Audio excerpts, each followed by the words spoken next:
Well students, आज हम लोग क्लास 12 का एक नया टॉपिक यानी अध्याय शुरू करने वाले हैं, जिसका नाम है इलेक्ट्रोकेमिस्ट्री या वैद्युत रसायन।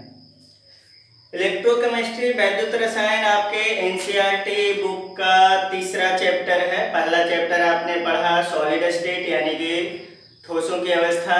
दूसरा चैप्टर आपके पास आया सॉल्यूशन यानी विलयन।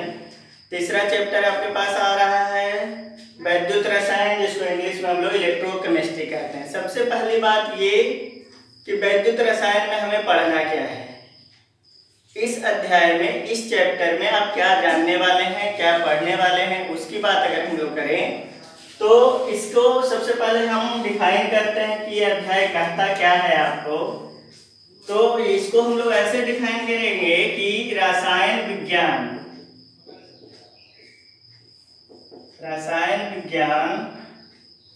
की वह शाखा, रसायन विज्ञान की वह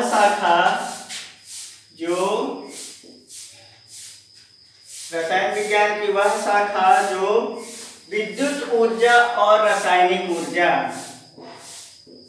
विद्युत ऊर्जा और रासायनिक ऊर्जा के बीच संबंध स्थापित करता हो उसे वैद्युत रसायन कहते हैं।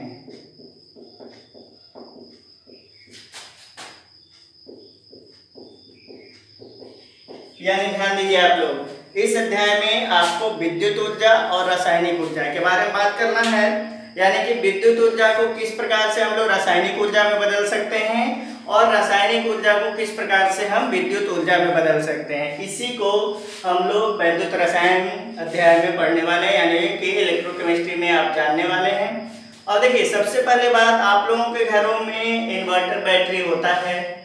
इन्वर्टर बैटरी जब करंट चला जाता है, बिजली कट जाती है, तो उसके बाद आप इन्वर्टर को ऑन करते हैं, जिससे फिर से बिजली का संचालन हो जाता है, यानी विद्युत धारा प्रवाहित हो जाती है, इलेक्ट्रिसिटी का संचालन हो जाता है। अब सबसे बड़ी बात ये आती है कि किस तरह से कार्य करता है हमारा इन्वर्टर बैटरी। अगर आप ध्यान दें तो पूरा का पूरा चैप्टर आपको इन्वर्टर बैटरी में मिल जाएगा। उसी का रूपांतरण आपको नजर आएगा, क्योंकि आप इलेक्ट्रोकेमिस्ट्री में दो तरह के सेल के बारे में पढ़ने वाले हैं, दो तरह के बैटरी के बारे में पढ़ने वाले हैं। एक आपका बैटरी जो होता है जिसको इलेक्ट्रोलाइटिक सेल कहते हैं, और दूसरा बैटरी होता है उसको गैल्वेनिक सेल कहते हैं, यानी वैद्युत अपघट्य सेल और वैद्युत अनपघट्य सेल।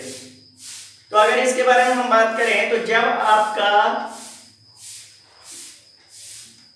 विद्युत धारा जो है वो बैटरी से आप निकाल रहे होते हैं, यानी कि बिजली कट जाती है आपके यहाँ, जब इन्वर्टर को ऑन करते हैं तो इन्वर्टर को ऑन करने के बाद बिजली आपके यहाँ आ जाती है। उस समय होता क्या है कि बैटरी से आपको विद्युत मिल रहा होता है, इलेक्ट्रिसिटी मिल रहा होता है। उस प्रक्रिया में बैटरी के अंदर जो रासायनिक ऊर्जा संचित है यानी जमा है, वह रासायनिक ऊर्जा विद्युत ऊर्जा में इन्वर्टर के द्वारा बदल के हमारे घरों में फैलाया जाता है, जिससे कि हमारे घर में उपस्थित जितने भी तरह के बिजली के उपकरण हैं यानी इलेक्ट्रिकल अप्लायंसेज हैं, वो सारे चलने लगते हैं। जैसे बल्ब जलने लगता है, पंखा चलने लगता है, टीवी चलने लगता है। तो इसका मतलब क्या हो गया कि हमारे बैटरी के अंदर कुछ न कुछ ऊर्जा है, जिसको हम लोग रासायनिक ऊर्जा कहते हैं।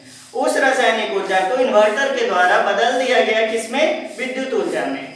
और जब वह विद्युत ऊर्जा में बदल गया तब वही विद्युत ऊर्जा हमारे घरों में उपस्थित जो तार हैं, उन तारों के माध्यम से एक जगह से दूसरी जगह संचालित होता है, जिसके कारण अलग अलग तरह के जो बिजली के उपकरण हमारे घरों में लगे होते हैं वो चलने लगता है। तो ये तो हो गया वैद्युत अपघटनी सेल, यानी कि अगर हम बात करें तो गैल्वेनिक सेल के बारे में हमने बात किया कि जिस समय बैटरी आपका रासायनिक ऊर्जा को विद्युत ऊर्जा में बदलता है, उस समय आपका बैटरी किस तरह वर्क कर रहा है, किस तरह काम कर रहा है। तो वो वैद्युत अपघटनी सेल यानी कि गैल्वेनिक सेल की तरह कार्य कर रहा है। लेकिन दूसरी स्थिति को अगर आप देखें कि जब आपको पावर हाउस से इलेक्ट्रिसिटी आपके घरों तक आती है, वो इलेक्ट्रिसिटी इन्वर्टर में जाता है और इन्वर्टर से बैटरी में ट्रांसफर होता है, तो उस कंडीशन में प्रक्रिया बिल्कुल बदल जाती है। अभी जब लाइन कटा हुआ था तो जब बैटरी से आप विद्युत धारा संचालित कर रहे थे उस समय रासायनिक ऊर्जा किस में बदल रहा था? विद्युत ऊर्जा में।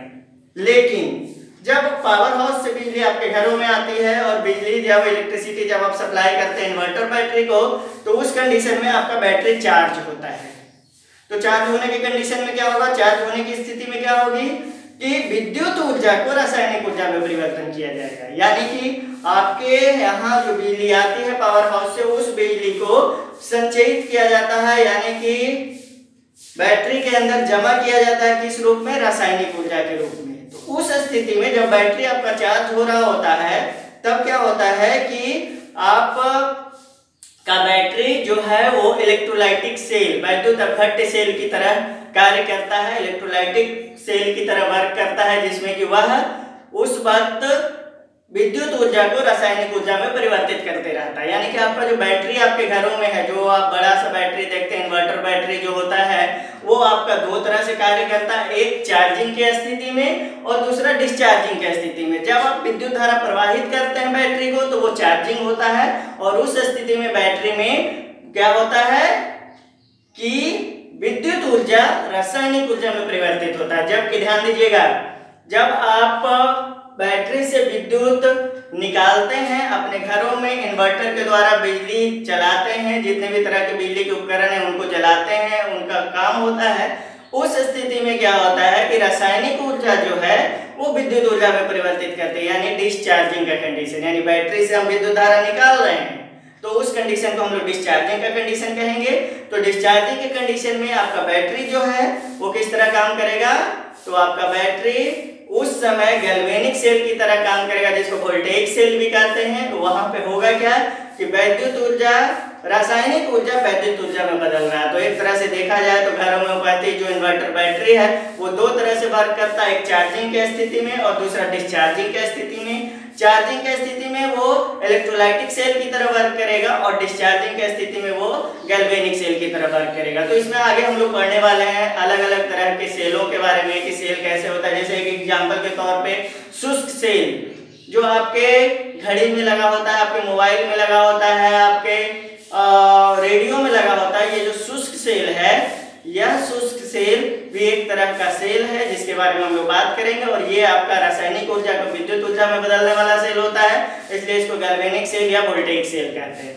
तो चलिए हम लोग स्टार्ट कर रहे हैं यहाँ पे वैद्युत रसायन। और वैद्युत रसायन की परिभाषा को आप ध्यान रखिएगा, क्योंकि इस रसायन में वैद्युत नाम भी आप देख रहे हैं, तो वैद्युत यानी कि विद्युत ऊर्जा, रसायन यानी रासायनिक ऊर्जा। तो विद्युत ऊर्जा और रासायनिक ऊर्जा को एक दूसरे में कैसे बदल पाते हैं, यानी कि परस्पर संबंध वैद्युत ऊर्जा के बारे में और रासायनिक ऊर्जा के बारे में, एक दूसरे के बीच में क्या परस्पर संबंध है, इसी को हम लोग इस अध्याय में पढ़ते हैं। इसलिए कहते हैं हम लोग कि रसायन विज्ञान की वह शाखा जिसमें वैद्युत ऊर्जा और रासायनिक ऊर्जा के बीच परस्पर संबंध को हम लोग अध्ययन करते हैं, उसी को हम लोग वैद्युत रसायन कहते हैं। तो ये तो बातें हो गई वैद्युत रसायन के बारे में। अब वैद्युत रसायन के बारे में हम लोग को दो चीजों के बारे में जानना है। सबसे पहले कि हमारा बैटरी किस तरह कार्य करता है, उसको अगर हम जाने तो उसको जानने से पहले आपको ये जानना होगा कि जितने भी तरह के विलयन होते हैं, विलयन आपने पढ़ रखा है, विलयन कैसे बनाया जाता है ये आपको अच्छी तरह पता है। तो जितने भी तरह के विलयन हमारे पास मौजूद हैं, उन विलयनों को हम लोग दो भागों में यहाँ पे क्या करेंगे कि विभाजित करेंगे, दो भागों में डिवाइड करेंगे। किसको? तो विलयंस को। अभी जो विलयन आपके पास हैं उनको एक वैद्युत अपघट्य विलयन कहते हैं, यानी कि इलेक्ट्रोलाइटिक सॉल्यूशन कहेंगे, और दूसरा एक वैद्युत अनपघट्य विलयन होगा जिसको नॉन इलेक्ट्रोलाइटिक सॉल्यूशन कहेंगे। तो हम लोग क्या करेंगे, सबसे पहले इस अध्याय में उपयोग में आने वाले बहुत सारे टर्म्स हैं जिसको एक एक करके हम लोग समझेंगे, और उसके बाद ये जो अपघटन का विधि है, मतलब कि अगर किसी विलयन में जब हम विद्युत धारा प्रवाहित करते हैं, विद्युत धारा प्रवाहित करने के कारण जब उसमें उपस्थित जो पदार्थ है वो पदार्थ अपने आयनों में विभाजित हो जाते हैं, इसको हम लोग अपघटन की विधि कहते हैं। तो उसके बाद हम लोग जानेंगे अपघटन की विधि के बारे में, और इस अपघटन की विधि के बारे में मुख्य रूप से फैराडे ने बताया था, माइकल फैराडे, इन्होंने अपने कुछ नियम दिए थे अपघटन के विधि के बारे में, जिसको फैराडे लॉ ऑफ इलेक्ट्रोलाइसिस यानी कि फैराडे का विद्युत अपघटन विधि भी जानते हैं, उस नाम से जानते हैं। तो उसके बारे में आगे बात करेंगे। तो फिलहाल हम लोग को क्या करना है, पहले विलयन को समझना है, क्योंकि ध्यान दीजिएगा बैटरी में उपयोग आने वाले जितने भी पदार्थ हैं, जितने भी मटेरियल्स हैं, वो सारे मटेरियल्स विलयन के रूप में यूज किए जाते हैं। शुष्क विलयन हो चाहे तो आपका आयनिक विलयन हो, तो इन विलयनों को पहले हम लोग जान लें कि विलयन दो प्रकार के होते हैं। तो सबसे पहले, क्योंकि आपने पिछले क्लास में विलयन को पढ़ा है, तो विलयन से संबंधित ही हम लोग आगे बढ़ेंगे। तो सबसे पहले हम आपको क्या करेंगे, विलयन के बारे में आपको बताएंगे कि विलयन दो प्रकार के होते हैं। तो चलिए, विद्युत धारा प्रवाहित करने के आधार पे हम लोग यहाँ पे लिखेंगे, विद्युत धारा प्रवाहित करने के आधार पे विलयन को दो भागों में विभाजित किया जाता है। तो चलिए लिखते हैं यहाँ पे, पहला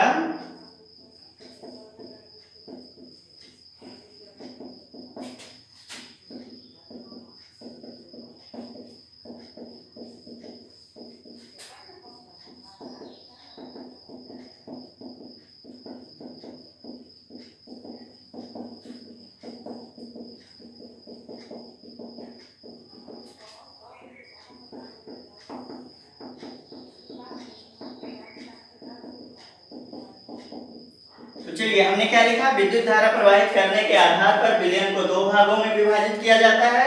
तो चलिए यहाँ पे हम लिख रहे हैं विलयन, जिसको कि इंग्लिश में आप कहते हैं सॉल्यूशन, और इस विलयन को दो भागों में बांटेंगे। यहाँ पर सबसे पहला हो जाएगा electrolytic solution.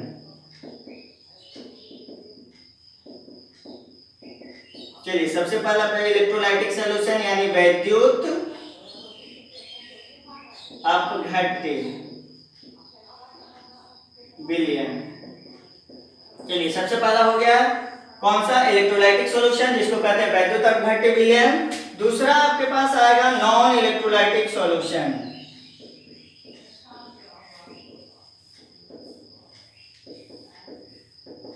Non electrolytic solution जिसको कहते हैं वैद्युत अनपघट्य विलयन।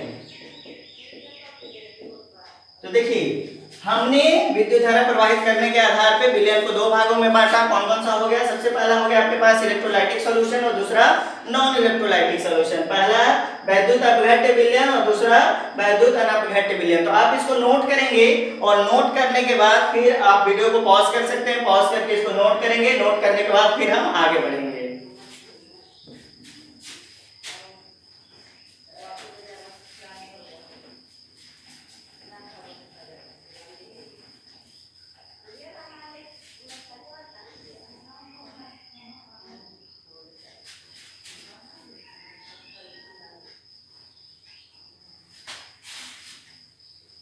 चलिए तो अभी हम लोगों ने देखा कि विद्युत धारा प्रवाहित करने के आधार पे हम लोग विलयन को दो भागों में बांट रहे हैं। एक भाग हमारा हो गया विद्युत अपघट्य विलयन और दूसरा विद्युत अनपघट्य विलयन। चलिए एक उदाहरण के माध्यम से एक एक करके दोनों को परिभाषित करते हैं। सबसे पहला हम लोग यहाँ पे बात कर लेते हैं वैद्युत अपघट्य विलयन, और इसको लिखेंगे हम लोग क्या, इलेक्ट्रोलाइटिक सॉल्यूशन।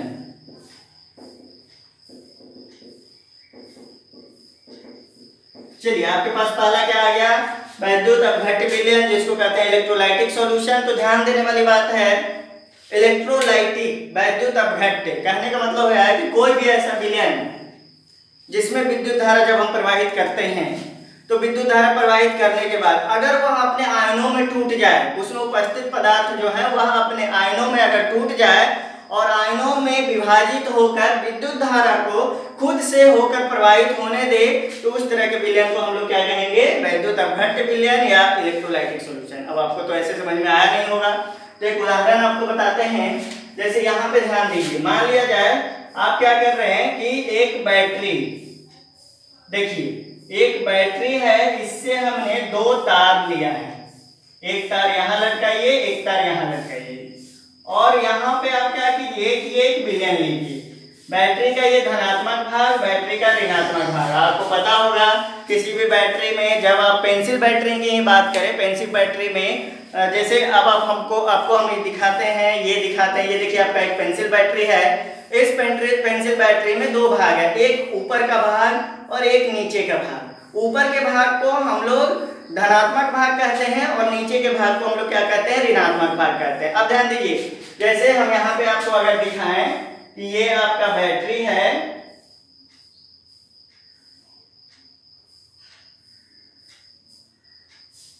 देखिए कुछ इस तरह से यही बैटरी मैंने वहां बनाया है। ये बैटरी जो इसका ऊपर का भाग है, इस भाग को हम लोग यहाँ पे क्या कहेंगे, धनात्मक भाग, और इस भाग को हम लोग क्या कहेंगे, ऋणात्मक भाग। तो धनात्मक भाग को बड़ी लाइन रेखा से दर्शाया जाता है, बड़ी लाइन से दर्शाया जाता है, और ऋणात्मक भाग को छोटी लाइन से दर्शाया जाता है। यानी एक संकेत है कि बैटरी को दिखाने का, अगर बोर्ड पे आप लिखते हैं तो बोर्ड पे बैटरी को दिखाने का एक संकेत होता है, जिस संकेत में बड़े लाइन से दिखाए गए भाग को हम लोग धनात्मक भाग मानते हैं और छोटे लाइन से दिखाए गए भाग को ऋणात्मक भाग मानते हैं। यानी ये हो गया आपका धनात्मक भाग और ये हो गया ऋणात्मक भाग। इस बात को हमेशा आप ध्यान रखिएगा कि जब भी आप बैटरी का संकेत बनाते हैं, सिंबल बनाते हैं, तो बैटरी के संकेत और सिंबल को बनाने के लिए दो भाग को उपयोग किया जाता है, एक धनात्मक भाग को और एक ऋणात्मक भाग को। तो उसी तरह से हमने यहाँ पे बैटरी का एक धनात्मक भाग लिया है, एक ऋणात्मक भाग लिया है, और धनात्मक भाग से हमने एक तार को जोड़ा है और उस तार से हमने एक इलेक्ट्रोड को जोड़ा है। ये इलेक्ट्रोड क्या होता है हम आपको बताएंगे, फिलहाल आप इसको ऐसे समझिए। देखिए तो क्या हो गया, आपने ऐसे मान के चलिए कि ये कुछ धातु है, उस धातु के पत्थर को लिया है। जैसे ध्यान से आप अगर देख सकते हैं तो मान लिया जाए कि ये आपने जिंक का धातु ले लिया, जिंक धातु का एक पत्थर यहाँ पे लिया, और यहाँ पे सपोज कीजिए कि आप आयरन धातु का एक पत्थर लिया, यानी लोहे का एक पत्थर लिया, यानी जिंक का पत्थर, लोहे का पत्थर, और उसको लेके आपने बैटरी से तार के माध्यम से जोड़ दिया। अब देखिए, अब मेन रूप से आपको यहाँ पे ये देखना है कि आपको पता है कि अगर विद्युत धारा प्रवाहित करनी होगी तो आपको इन तारों को एक दूसरे से जोड़ना होगा, यानी सर्किट पूरा करना होगा, तभी विद्युत धारा प्रवाहित होती है। देखिए कन्वेंशनल सोर्स ऑफ एनर्जी के आधार पे हम लोग ये मानते हैं, जो पौराणिक बातें हैं उसके आधार पे हम लोग मानते हैं कि विद्युत धारा का प्रवाह जब भी होगा तो धनात्मक भाग से ऋणात्मक भाग की ओर होता है। अब देखिए यहाँ पे कंट्रोवर्सी है, कंट्रोवर्सी आगे हम आपको समझाएंगे कि क्या कंट्रोवर्सी है, कि विद्युत धारा का परिचालन कैसे होता है। तो हम लोग ये कहते हैं कि विद्युत धारा का परिचालन धनात्मक भाग से ऋणात्मक भाग की ओर होता है, परंतु विद्युत धारा को प्रवाहित करने वाले कौन होते हैं, तो आयन होते हैं, यानी कि आयन को प्रवाहित करते हैं, या फिर एक तरह से आप बात करें चार्ज, आवेश। आवेश जो है वो विद्युत धारा को एक जगह से दूसरी जगह प्रवाहित करता है, लेकिन ये आवेश किसके ऊपर निर्भर करता है, तो इलेक्ट्रॉनों के ऊपर। यानी कि इलेक्ट्रॉन जो है वो विद्युत धारा को एक जगह से दूसरी जगह ले जाने में मदद करते हैं। बात यहाँ पे ये आती है, जब इलेक्ट्रॉन विद्युत धारा को एक जगह से दूसरी जगह ले जाने में मदद करती है तो इलेक्ट्रॉन का जो परिपथ है, इलेक्ट्रॉन का जो दिशा है, चलने की दिशा है, वही दिशा होनी चाहिए थी विद्युत धारा को प्रवाहित करने की दिशा। परंतु क्योंकि बहुत पहले से इलेक्ट्रॉन की जब नहीं खोज हुई थी, उसके पहले से हम लोग विद्युत धारा के बारे में जानते हैं और विद्युत धारा प्रवाहित होती थी, तो ये माना जाता था कि विद्युत धारा जब भी प्रवाहित होती है तो धनात्मक भाग से ऋणात्मक भाग की तरफ प्रवाहित होती है। इसलिए उस कॉन्सेप्ट को गलत ना करते हुए, जिससे कि लोगों का कंफ्यूजन ना हो जाए इस बात को लेकर, तो ये कहा गया कि अब आप ऐसा बोल सकते हैं कि इलेक्ट्रॉन की चलने की दिशा के विपरीत दिशा में विद्युत धारा प्रवाहित होती है। और एक बात ध्यान रखिएगा, इलेक्ट्रॉन के चलने की दिशा ऋणात्मक भाग से धनात्मक भाग की ओर होती है, परंतु इसलिए हम लोग मानते हैं विद्युत धारा के चलने की दिशा धनात्मक भाग से किधर हो रही है, ऋणात्मक भाग की तरफ। अब ध्यान दीजिए, विद्युत धारा तो आपका यहाँ पर आ गया। अब आपको पता है कि जब तार एक दूसरे से जुड़े हुए नहीं होते हैं तो विद्युत धारा प्रवाहित नहीं होती है, और यहाँ पे अगर ये एक दूसरे से जुड़ जाए तो क्या हो जाएगा, विद्युत धारा यहाँ से प्रवाहित हो जाएगी। और अगर यहाँ पे हम एक बल्ब लगा दें, ध्यान दीजिए, यहाँ पर हमने क्या किया है कि एक बल्ब को इस तरह से हमने लगा दिया है, या फिर इसको ऐसे बनाइए। देखिए ये एक बल्ब है, तो अब आपको यहाँ पे करना क्या है कि आपने तार तो जोड़ा नहीं यहाँ पे, तो जब आपने तार यहाँ पे नहीं जोड़ा तो आपने क्या किया कि इसमें एक विलयन लिया, ध्यान दीजिएगा, आपने क्या किया, इसमें एक विलयन लिया। अब विलयन को देखना है कि ये विलयन जो है वो विद्युत धारा को प्रवाहित करने देगा या फिर विद्युत धारा को प्रवाहित करने नहीं देगा। अब ध्यान दीजिए, इस विलयन में आपने क्या लिया है, नमक लिया है। नमक यानी NaCl, टेबल साल्ट भी कहते हैं। घर में उपस्थित आपके यहाँ जो नमक है उस नमक को लिया है और नमक को किसमें आपने डाला है, जल में, जिसको हम लोग कहते हैं H2O। तो नमक को डाला जल में। आपको पता है, आपने विलयन में पढ़ा है कि नमक को जैसे ही जल में डालते हैं तो वो तुरंत घुल जाता है जल में और घुल के अपने आयनों में विभक्त हो जाता है। तो अब जल को आपने इसमें डाला और ये जल में नमक को डाला और जल में जब आपने नमक को डाला तो ये नमक पूरी तरह से जल में घुल गया है। अब जब ये जल में घुल गया है तो अब क्या होगा, प्रश्न यहाँ पे ये उठता है कि अगर ये विद्युत धारा यहाँ से यहाँ पहुंच जाए तो क्या हो जाएगा, ये बल्ब हमारा जल जाएगा। तो ये तो प्रयोग करने की बातें हैं, क्या बल्ब हमारा जलेगा या बल्ब हमारा नहीं जलेगा। तो यहाँ पे देखने को क्या मिलता है कि जब विद्युत धारा प्रवाहित करते हैं और जल में नमक घोल के इसमें विलयन के रूप में डालते हैं तो हमारा बल्ब जल जाता है। इसका मतलब क्या हो गया,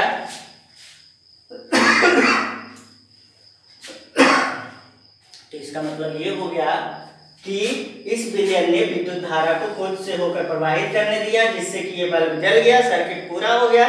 तो इस तरह के विलयन को हम लोग कौन सा विलयन कहेंगे, वैद्युत अपघट्य विलयन कहेंगे। यानी कि वैसा विलयन जो खुद से विद्युत धारा को होकर प्रवाहित होने दे, उस तरह के विलयन को हम लोग कौन सा विलयन कहेंगे, वैद्युत अपघट्य विलयन कहेंगे। अब प्रश्न यहाँ पे ये उठता है कि ये इस विलयन में क्या ऐसा हो गया कि ये विद्युत धारा को खुद से होकर प्रवाहित करने दिया।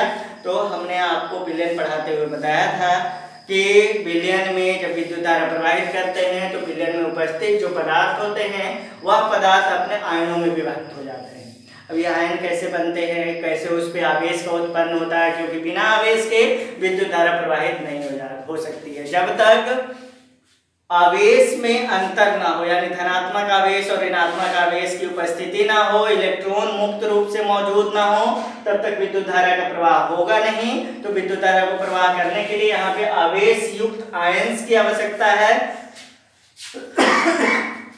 और आवेश युक्त आयन की आवश्यकता जो है, तो इसका मतलब क्या हो गया कि इसमें इस जल में उपस्थित जो नमक है, यह नमक अपने आयनों में टूटा होगा। आयनों में टूटने के कारण क्या हुआ होगा कि वहां पे आवेश की उत्पत्ति हुई होगी और वही आयन विद्युत धारा को यहां से लेकर यहां तक ले जाने में मदद किए होंगे। तो आपको पहले से भी पता है कि नमक यानी NaCl, ये जो नमक आपका है, इस नमक को जब आप जल में डालते हैं तो ये अपने आयनों में टूट जाता है, Na+ में और Cl- में। आप लोग पहले से डालते हैं, यानी कि एक के ऊपर धनात्मक आवेश उत्पन्न हो रहा है और दूसरे के ऊपर ऋणात्मक आवेश उत्पन्न हो रहा है। यानी सोडियम के ऊपर धनात्मक आवेश और क्लोरीन के ऊपर ऋणात्मक आवेश उत्पन्न हो रहा है। तो इन्हीं आवेशों के कारण विद्युत धारा का प्रवाह हो रहा है। एक बात और यहाँ पे ध्यान देने वाली बात है, बैटरी से जब आपने जोड़ा है जिंक पत्थर को, तो क्योंकि ये धनात्मक भाग से जुड़ा हुआ है तो इसके ऊपर कैसा आवेश उत्पन्न होगा, धनात्मक आवेश। जबकि आपने बैटरी के ऋणात्मक आवेश को, ऋणात्मक भाग को आपने आयरन के साथ जोड़ा है, यानी कि इस पत्थर के साथ जोड़ा है, तो इसके ऊपर कैसा आवेश होगा, ऋणात्मक आवेश होगा। अब ध्यान देने वाली बात यह है कि आयन का निर्माण कैसे होगा। तो ध्यान से देखिए, आप यहाँ पे नमक को डाला जल में, नमक टूट गया Na+ में और Cl- में। तो यहाँ पर ध्यान देने वाली बात क्या हो जाएगी कि Na+ और यहाँ पे मौजूद हो गया Cl-। अब ध्यान दीजिए, आपको पहले भी बताया गया है कि विपरीत आवेश एक दूसरे को आकर्षित करते हैं और समान आवेश एक दूसरे को प्रतिकर्षित करते हैं। जैसे उदाहरण स्वरूप यहाँ पे देखिए, अगर कोई धनात्मक आवेश है तो वो धनात्मक आवेश को क्या करेगा, प्रतिकर्षित करेगा। यानी यहाँ पे क्या हो जाएगा, प्रतिकर्षण। और प्रतिकर्षण का मतलब ये दोनों एक दूसरे से दूर जाएंगे। जबकि अगर विपरीत आवेश हो, ये धनात्मक आवेश है और यहाँ पे ऋणात्मक आवेश है, तो ये इसको क्या करेगा, अपनी तरफ आकर्षित करेगा और उसी तरह से ये इसको अपनी तरफ आकर्षित करेगा, यानी कि यहाँ क्या होगा, आकर्षण होगा। तो ये हमेशा ध्यान रखिएगा, हम यहाँ पे लिखते हैं कि विपरीत आवेश हमेशा एक दूसरे को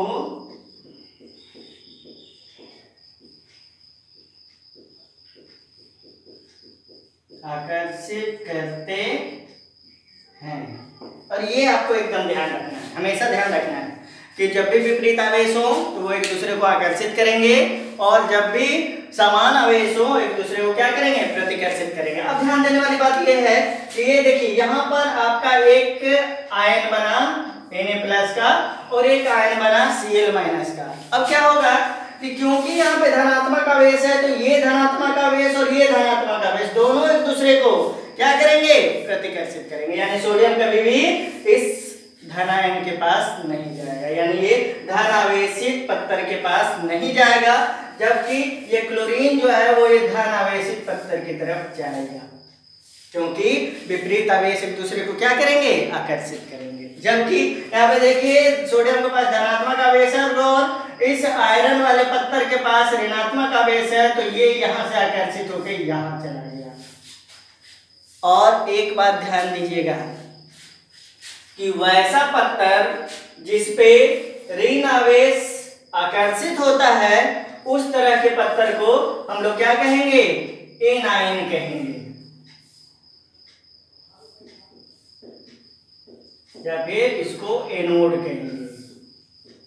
और वैसा पत्थर जो कि धन आवेश को अपनी तरफ आकर्षित करता है, यानी धनायन को अपनी तरफ आकर्षित करता है, उसे हम क्या कहेंगे, तो केटायन कहेंगे।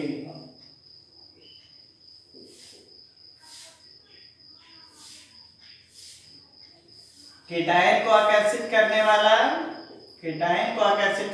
क्या कहला जाएगा, कैथोड कहला जाएगा। तो ध्यान दीजिएगा, एनायन है आपका क्लोरीन माइनस, इसको आप चाहें तो एनायन लिख सकते हैं। एनायन और केटायन क्या होते हैं हमने पहले भी बताया है आपको, फिर से दोबारा आपको हम बताएंगे कि एनायन का निर्माण कैसे होता है, केटायन का निर्माण कैसे होता है। तो ये हो गया केटायन। तो एनायन को अपने तरफ आकर्षित करने वाले इलेक्ट्रोड को हम लोग एनोड कहेंगे, केटायन को अपने तरफ आकर्षित करने वाले इलेक्ट्रोड को हम लोग क्या कहेंगे, कैथोड कहेंगे। तो यहाँ पर क्या हो गया, क्योंकि ये आयन का परिचालन हुआ, एनायन चला गया धनात्मक इलेक्ट्रोड पे यानी कि एनोड पर, और केटायन चला गया ऋणात्मक इलेक्ट्रोड पे यानी कि आयरन पे। तो इस तरह से ये सर्किट पूरा हुआ, और सर्किट पूरा होने की वजह से विद्युत धारा प्रवाहित हुई, और जब विद्युत धारा प्रवाहित हुई तो हमारा बल्ब जल गया। तो अब पहचानेंगे कैसे, तो एक काम करते हैं, पहले ना विद्युत अपघट्य विलयन जो कि विद्युत धारा को खुद से प्रवाहित कर रहा है उसको परिभाषित करते हैं, उसके बाद हम आपको बताएंगे कि आप किस प्रकार पहचान पाएंगे कि कौन सा विलयन हमारा विद्युत अपघट्य विलयन होगा, उसके बारे में बात करेंगे। तो चलिए पहले परिभाषित करते हैं। तो यहाँ पे हम लिखेंगे वैसा विलयन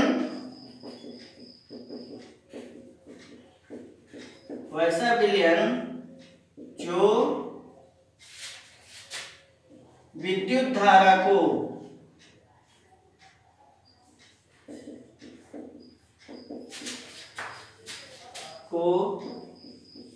खुद से होकर प्रवाहित करने देता हो, उसे विद्युत अपघट्य विलयन कहते हैं। एकदम सिंपल सा डेफिनेशन, बहुत ज़्यादा किताब का डेफिनेशन लिखने की जरूरत नहीं है, ऐसा डेफिनेशन लिखें जिससे कि आसानी से हम समझ पाएं। तो क्या हो गया कि वैसा विलयन जो विद्युत धारा को खुद से होकर प्रवाहित करने देता हो उसे विद्युत अपघट्य विलयन कहते हैं। और इसका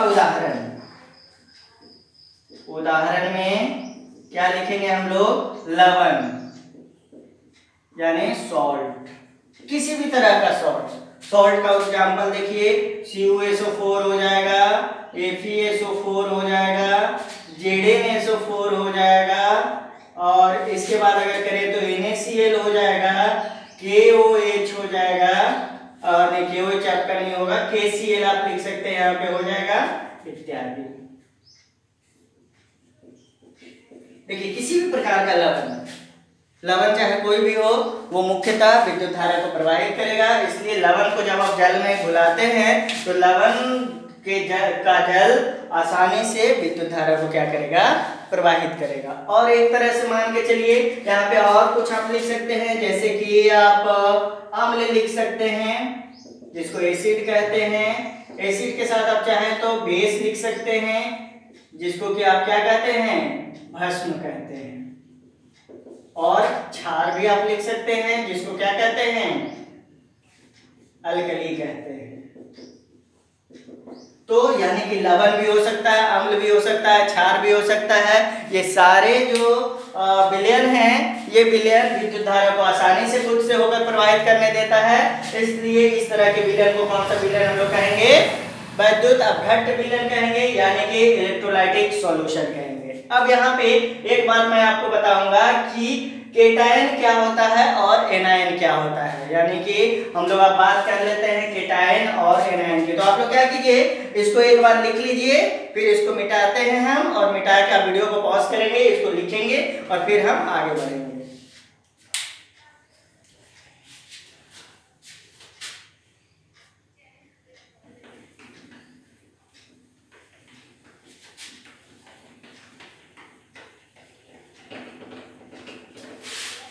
चलिए आज हम यहाँ पे एक बात और आपको बताएंगे, फिर से दोबारा आपको याद करवाने की कोशिश करेंगे, आपको बताने की कोशिश करेंगे कि मतलब एनायन, यानी यहाँ पे आपने पढ़ा एनायन और केटायन, उसके बाद इलेक्ट्रोड आपको बताएंगे, उसके साथ हम आपको ये भी बताएंगे कि एनोड किसे कहेंगे और कैथोड किसे कहेंगे। ये तीन चीजें अभी आपको बतानी है। तो सबसे पहले यहाँ पे हेडिंग देते हैं आपका कौन सा, इलेक्ट्रोड, और सबसे पहले आपको यहाँ पे हम बताएंगे आयन के बारे में, आयंस। और आयंस आपके पास दो प्रकार के होंगे, एक होगा आपके पास क्या, केटायन,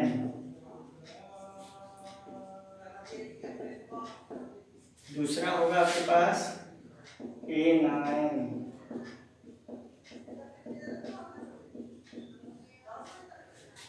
चलिए सबसे पहले आपको केटायन के बारे में बताते हैं। केटायन का मतलब होता है वैसा आयन जिसके ऊपर धनात्मक आवेश उपस्थित होता है, उसे हम केटायन कहते हैं। तो यहाँ पे हम लिखेंगे वैसा आयन जिस पर धनात्मक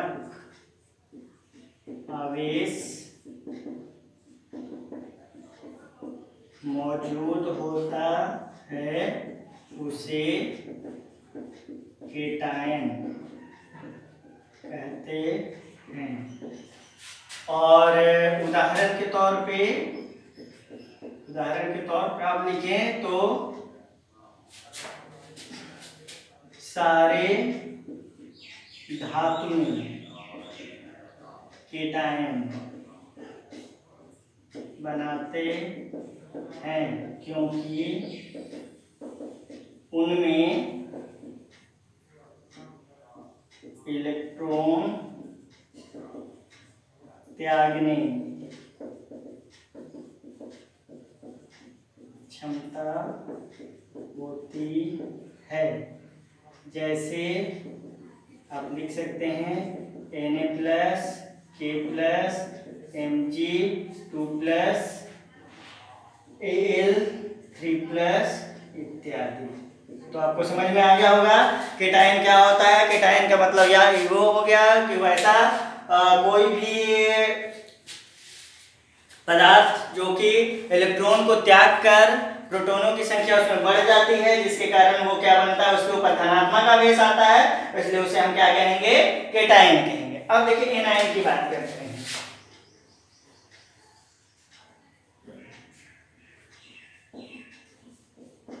वैसा आयन जिस पर ऋणात्मक आवेश मौजूद होता है उसे एनायन कहते हैं। उदाहरण में आप लिख सकते हैं सारे अधातुएं एनायन बनाती हैं क्योंकि उनमें इलेक्ट्रॉन ग्रहण करने की क्षमता। देखिए हमने क्या लिखा होता है यहाँ पे एनायन के बारे में, इसको ना ऋण आयन भी कहते हैं। एक बात और ध्यान रखिएगा, इसको ऋण आयन भी कहेंगे एनायन को, और केटायन को धन आयन भी कहेंगे। देखिए ध्यान दीजिएगा, धन आयन और ऋण आयन, ये हो गया केटायन और एनायन। यानी वैसा आयन जिस पर ऋणात्मक आवेश मौजूद होता है उसे एनायन कहते हैं। उदाहरण में सारे धातुएं एनायन बनाती हैं क्योंकि उनमें इलेक्ट्रॉन ग्रहण करने की क्षमता होती है। जैसे में अगर आप लिखें तो क्या हो जाएगा आपके पास, तो O2 माइनस Cl माइनस, अगर आप बात करें तो N3 माइनस, अगर आप बात करें तो यहाँ पे F माइनस इत्यादि। चलिए तो ये सारे आपके क्या हो गए, आपके एनायन हो गए। तो ध्यान रखना है एनायन और केटायन यानी धन आयन वैसा आयन जिसपे कि धनात्मक आवेश मौजूद होता है, ऋण आयन वैसा आयन जिसपे कि ऋणात्मक आवेश होता है। धातुएं सारे विद्युत मतलब धातुएं सारे जो है वो इलेक्ट्रॉन को त्याग करने की प्रवृत्ति रखते हैं, इसलिए वो हमेशा धनायन बनाएंगे, केटायन बनाएंगे। और अधातुएं हमेशा इलेक्ट्रॉन को ग्रहण करने का क्षमता रखती है, प्रवृत्ति रखती है, इसलिए एनायन हमेशा क्या होगा, सॉरी अधातु हमेशा एनायन बनाएगा। इस बात को आप ध्यान रखेंगे। एक बात और ध्यान रखेंगे, वैद्युत अपघट्य विलयन यानी कि इलेक्ट्रोलाइटिक सॉल्यूशन किसे कहेंगे, तो वैसा सॉल्यूशन जिसमें कि विद्युत धारा प्रवाहित करने पर वह अपने आयनों में विभक्त हो जाए और विभक्त होकर विद्युत धारा को खुद से प्रवाहित होने दे, यानी कि विद्युत धारा को प्रवाहित करने में मदद करे। उस तरह के विलयन को हम लोग कौन सा विलयन करेंगे, विद्युत अपघट्य विलयन कहेंगे। तो अब आप इसको आराम से नोट कर सकते हैं, देख लीजिए आप एक बार इसको एक बार आराम से नोट कीजिए। इसके बाद इसके आगे का जो क्लास है वो कल आपको अपलोड किया जाएगा, तो आप लोग इसको पढ़ेंगे। पढ़ने के बाद कमेंट भी कर सकते हैं कि आपको कैसा लगा वीडियो, या फिर हो सकता है कि आपको इसमें कुछ सुझाव देने हो तो आप उस सुझाव को भी दीजिए। हम उस सुझाव के लिए अपेक्षित हैं, हमेशा इंतजार में रहेंगे कि आप इस वीडियो के बारे में किस तरह का कमेंट आपका है, आप क्या कहना चाहते हैं, आपको कैसा लगा ये वीडियो, ये आप जरूर बताएंगे। तो आप इसको नोट कीजिए, इसका अगला क्लास आपको कल मिलेगा।